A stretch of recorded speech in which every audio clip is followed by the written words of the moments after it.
Dito kami sa barangay San Roque ng Gapan. At sila ang tumulong sa akin na para mahanap yung kapatid ko. Ito yung kapatid ko. Napaliguan ko na. Gutom na gutom. Ang dami kong binaon sa kanya. Ito na ang natira. Buksan niya pa. Marunong magbukas. So, ito pangalawa na niya ito. Tubig. Una kong pininom sa kanya yung turmeric juice. Gutom na gutom. Diyos ko, pinaliguan ko.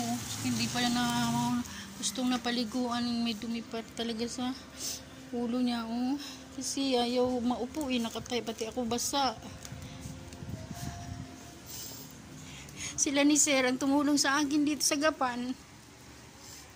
Na makita yung kapatid ko. Sabi ko, mabait yung mga tao dito sa Gapan.